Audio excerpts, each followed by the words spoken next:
8वें अध्याय के प्रथम मंत्र में गीता ज्ञानदाता से अर्जुन ने पूछा कि प्रभु आपने जो 7वें अध्याय के 29वें श्लोक में जिस तत्परम के बारे में, अध्यात्म ज्ञान के बारे में, सभी कर्मों के बारे में जो बताया है कि उसके जानने के बाद प्राणी केवल जरा और मरण से छूटने का ही प्रयत्न करता है। जरा माने बुढ़ापा और मरण माने मृत्यु।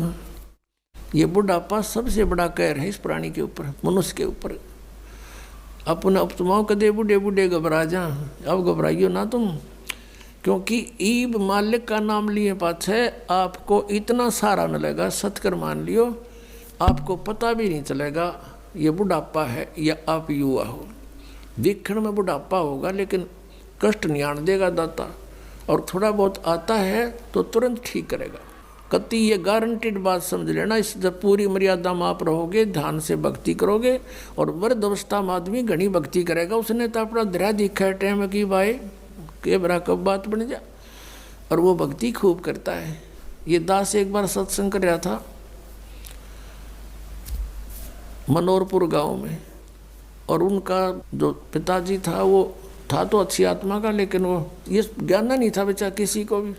तो वो सत्संग सुनता रहा रात्रि में, और हुक्का पीवा अपना बैठा बैठा, हमने माइक ला रखा था, और वो विरोध कर रहा था इस बात का, क्यों फंड कर रहे हो, पाठ कराओ हो। दूसरे दिन शाम ने वो बुढ़ा आ गया। वो लड़के के जोन से सत्संग हो रहा था, उसकी पत्नी थोड़ी पत्नी नुस कह रही थी, बाद में बता दी, मैंने न सोची ये बुढ़ा ही पता नहीं क्या कहेगा महाराज ने, यू बैठ गया आकर। उसकी आंखों में पानी आ गया। 60-65 साल का व्यक्ति था। नो बोला जी मैंने ये बात आज तक नहीं सुनी थी जो आप ज्ञान सुना रहे थे, और मैंने तो सारा जीवन खो दिया इस धंधा पीठ कई, मेरा केरा होगा, मेरा क्या होगा अब। मैं बोला जी आप नाम ले लो और भक्ति करो, भगवान सबकी सुनता है। अब के भक्ति करूँगा, मेरा तो टाइम आ लिया। न्यू कह गो फिर रोन लग गया, और कहता मैंने तो सारे जीवन में मेरा धंधा कराया है, खूब जमीन बना दी बच्चों के लिए, और ओक्का भी गणाए पिया करूँ, और आपने ओके में तो बहुत पाप बताया। माँ जी भगवान का बताया मैंने तो, इसमें बहुत गुना पाप है, शराब में, मांस में, ये तो बहुत तम्बाकू में, ये तो घोर अपराध है, चोरी ठगी जारी में। अब बोला मेरा क्या बनेगा, अब मेरा तो पेटा भरा ही को नहीं। आपने ज्ञान निशा दे दिया, ना ज्ञान था इतना तो चलो दुखी भी ना था, तो दुख भी गणा होगा। तो मैंने उसको कहा कुछ नहीं बिगड़ा आपका, आप नाम ले लो। कि के नाम लूँगा मैं, मेरा तो टाइम आ लिया। मैंने उसको समझा कि जैसे कुएं में बाल्टी गिरती हो, लंबी लंबी रस्सी होती थी पहले, 150 फुट के, 100 फुट के कुएं होते थे नीचे, इतना गहरा पानी होता था, और लंबी रस्सी होती थी। तो उसमें कहते हैं जब मान लो वह बाल्टी कुएं में गिरती हो, रस्सी लटकती आ रही हो, और भाग के पकड़ने की चेष्टा करे, और उसकी पूंछड़ी सी भी ठा जा end of the rope, last में उसकी वह पूंछड़ी भी ठा गई 6 इंच की भी, तो इन्हों सोच ले सब कुछ मिल गया। और जब उसने भी छोड़ दे, गई जान दे, तो वह गई फिर वो तो जा ही रही है। तो वह पूंछड़ी पकड़ने के बाद पानी भी मिल रहा और बाल्टी भी आ गई, कुछ भी कौन गया। आप नाम लो, भक्ति कर, आपकी तो पूंछड़ी सी रह रही है। और इस जीवन में भक्ति पर पार हो जाओगे। जीवन तय थोड़ा ही भला जब सत सुमरण हो, और लाख वर्ष का जीवना कोई लेखे धरे नहीं कोई। ये सत्कर मानना, जो बालक है वो तेने सोचे को नहीं मरा, ईसा स्मरण करें, थोड़ा करें, घना करें, फिर भी वो लाइन पकड़े हुए हैं, मर्यादा में है। और बुढ़ा आदमी तेने सोचा बेरा नहीं कद कट जा, दिन रात अपना भक्ति में ध्यान रखेगा, तो वह बात उसका करड़ी समझ में आएगी।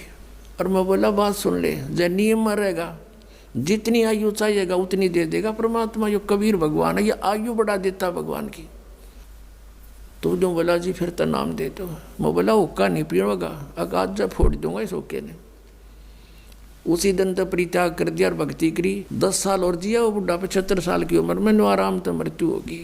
अब भगवान किसे कहते हैं? भगवान ने इसलिए तलाश करते कि शायद दुखी प्राणी हो, और कितना पापी हो, कितना अपराध कर गया अनजान पड़े में, परम पिता को बुरा नहीं लगता वो बेटा अपना बेटी।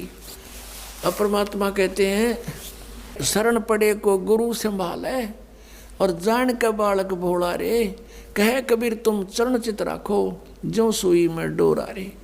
अपने गुरुदेव के प्रति इतना लगाव रखो अटूट, जैसे सुई में धागा डाल दिया जाता है तो उससे दूर नहीं हो सकता, वो लटकता ही रहता है साथ के साथ।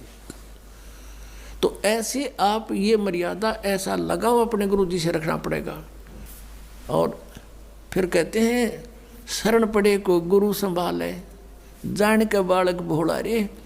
जैसे अनजान बच्चा पालने में झूल रहा है, उसने टट्टी भी कर दी, पेशाब भी माँ कपड़ों में कर दिया और हाथ पैर सारे खराब कर लिए। अब माँ आती है, वो देखती है कि तो सारा काम बिगाड़ रखा है, उसने वो बेटा या बेटी बुरा नहीं लगता, उसको पता है कि बालक से इसको पता नहीं, उन्हें नवावेगी, धोएगी, कपड़े धोकर सुखावेगी, फिर उन्हें दूध पियावेगी, सीने तो लगावेगी, प्यार करेगी। तो ऐसे ही परमात्मा को जानो तुम, सतकर मानना। ये कबीर हमारा भगवान है, ये परम पूज्य परमात्मा कबीर देव ये हमारे पिता है, ये हमारी माता है, यही हमारा सच्चा साथी है। तुमेव माता च पिता, तुमेव बंधु च सखा, तुमेव विद्या च द्रविण, तुमेव सर्व मम देव देव, ये वो परमात्मा है। अब इस परमात्मा को आप आज इसे दिखाई दो, जैसा मानो वो बालक टट्टी पेशाब करके पालने में पड़ा है। आपको पता है ये ज्ञान को ना, इसलिए ये बुराई कर गए, इतना पाप इकट्ठा कर लिया। अब ये सारे सने पड़े हैं अड़ंगे में, ये कर्मों से पापों से। कोई ओका पाड़ा है, कोई दारू पीवा है, कोई ताश खेला है, कोई और रिश्वतखोरी कर रहा है, अपना जीवन कर्म बिगाड़ दिए। तो उस परमात्मा ने बुरे नहीं लगते, वो न्यो दो मांझ का आपको फिर अपने सीने से लगाने योग्य कर लेगा इस सत्संग रूपी जल में दो के। तो हमने परमात्मा कहते हैं जहाँ आशा ता बासा हुई और मन कर्म वचन सुमरियो सोई। सखीरी मारे जगे पूरब ने भाग, आज गुरु दर